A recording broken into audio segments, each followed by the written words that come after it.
કૃષ્ણ, જય માતાજી મિત્રો. મિત્રો આજે આપણે થોડીક વાત કરશું કપાસ અને મગફળીની ખેતી વિશેની વાત કરશું.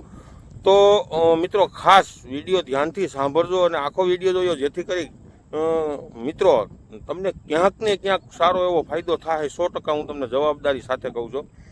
તો હવે આપણે વાત શું કરવાની છે મિત્રો, કે કપાસની અંદર અને મગફળીની અંદર આપણે ખેતી કેવી કરવી. એટલે મને લગભગ ઘણા મિત્રોના ફોન આવે છે કે આપણે કપાસ વાવવો હોય તો આપણે કઈ રીતે ખેતી કરવી. મગફળીના પણ એવા ખેડૂત મિત્રોના પ્રશ્ન હોય છે કે મગફળી વાવવી તો કેમ ખેતી કરવી. મિત્રો હવે એક મેં જ્યાં સુધી અભિપ્રાય લીધા છે ને, અલગ અલગ ટૂંકમાં બધા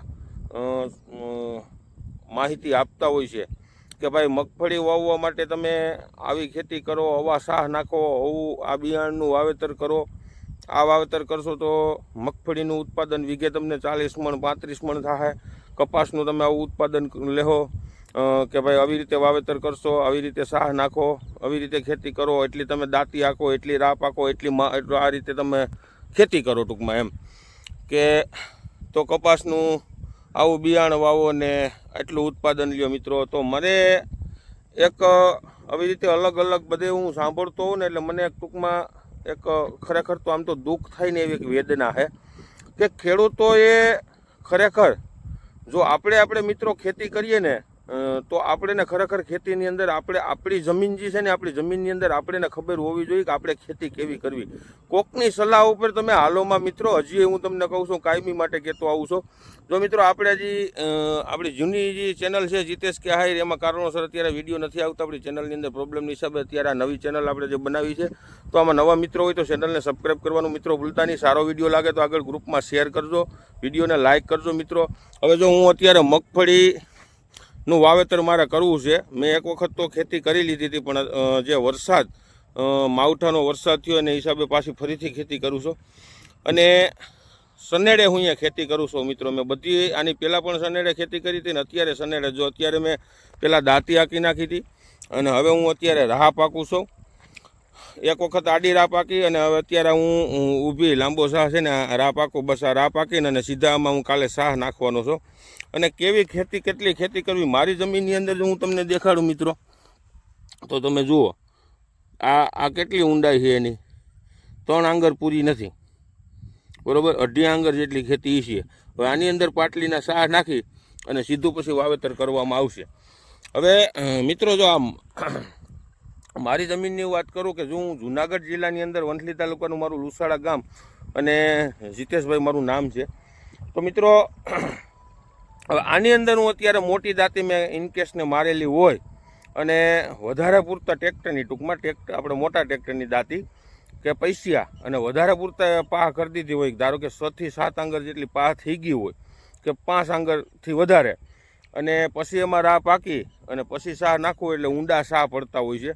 અને પછી જો વરસાદ વધારે થતો હોય, વાવણી લાયક વરસાદ વધારે થાય અને વાવેતર આપણે કરતા હોઈએ મિત્રો, પછી જ્યારે વાવેતર કરીએ અને પછી માથે થોડા જાજો વરસાદ થયો અને પછી અમારી જમીનની અંદર બધું ગદગદતું હોય, એટલે કે અમારી જમીન છે ને પાણીનો ભેજ વધારે લે, ટૂંકમાં પાણી સંગ્રહ કરી રાખે, પછી હુકાય નહીં ઘડીકમાંથી. પછી મગફળી વાવી હોય ને મિત્રો, એટલે એ મગફળી મૂરિયું મૂકે નહીં, કારણ કે અંદર જમીન પડી હોય પોલી. મૂરિયું જ્યાં સુધી કઠણ જગ્યામાં ન જાય ને ત્યાં સુધી કોઈ પણ પાક હોય ને એ પાકનો ગ્રોથ જોઈએ એવો થતો નથી. અને પછી એને પાણી લાગી જતું હોય છે અને પછી આપણો પાક છે ને પાક કાયમી માટે પીરો ને પીરો રહેતો હોય છે. જ્યાં સુધી જમીનનો ધળો ન આવે અને જ્યાં સુધી જમીન કઠણ ન થાય ને મૂરિયું કઠણમાં ઊંડી જગ્યામાં ન જાય ને ત્યાં સુધી આપણો પાક છે ને પીરો પડે. પછી તમે ખાતર અને દવાઈઓના આપણે ખેડૂત મિત્રો અઢળક એની અંદર કાંઈક ને કાંઈક ઓલું કરતા હોઈએ છીએ કે ભાઈ આપણો સારો પાક થઈ જાય, સારો પાક થઈ જાય, પણ આપણે એને રિઝલ્ટ જળતું નથી. તો તમારી અલગ અલગ એરિયાની અંદર મિત્રો કેવી જમીન છે ને એ તમારે જાતે જોવાનું છે કે આપણી જમીનની અંદર આપણે કેવી ખેતી કરવી છે.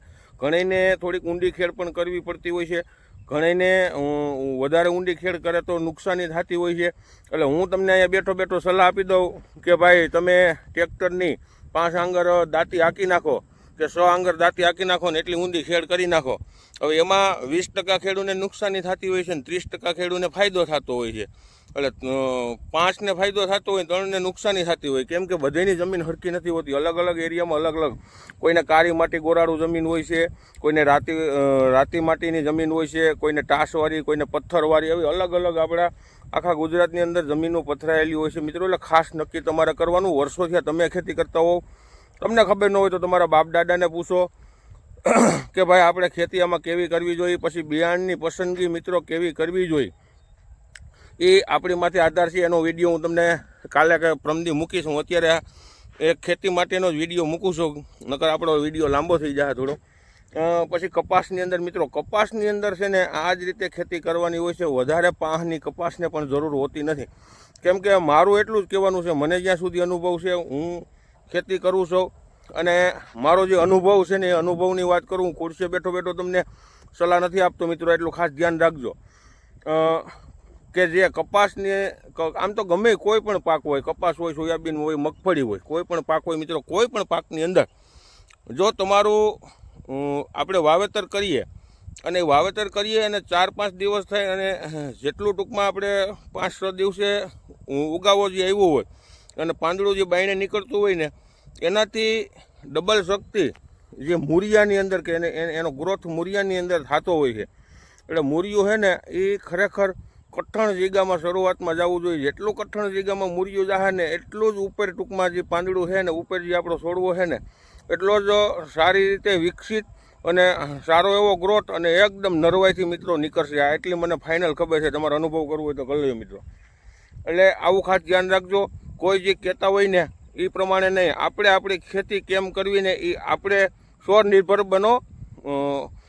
જો તમે કાયમી માટે બીજાની સલાહ ઉપર હાલશો મિત્રો તો ક્યાંક ને ક્યાંક તમને નુકસાની પણ થતી હોય છે. આ ખાસ ધ્યાન રાખજો કે આપણે ખેતી કેમ કરવી ને એ આપણે વિચારવાનું. આપણી જમીન કેવી છે, આપણી જમીનનો ઢાર કેવો છે, આપણે આમાં કઈ રીતે પિયત આપવા હોય છે, એ બધું આપણે નક્કી કરવાનું હોય છે. બીજાના આધારે ન રહેવાનું હોય. બીજાના આધારે રહેવું ને તો આપણી જમીનનું વેચાઈ જાવું ને કારખાનામાં નોકરીએ કરવા જાવું જો. એટલે આ બધું મગજમાંથી કાઢી નાખો. મારો જે તમને માહિતી આપી, માહિતી સારી લાગી હોય મિત્રો તો આગળ હજી કહું છું કે વિડીયો બીજાને ગ્રુપમાં શેર કરજો, જેથી કરી બીજા ખેડૂત પાસે વિડીયો પહોંચે ને તો ખેડૂતને ક્યાંક ને ક્યાંક ફાયદો થાય. આપણે ખેડૂત માટેનું કાયમી સારું એવું અભિયાન ચાલુ કરવું છે, જેથી ખેડૂતોને ઓછે ખર્ચે વધારે ઉત્પાદન કેમ જડે ને આપણો ધ્યેય છે મિત્રો. જય જવાન, જય કિસાન.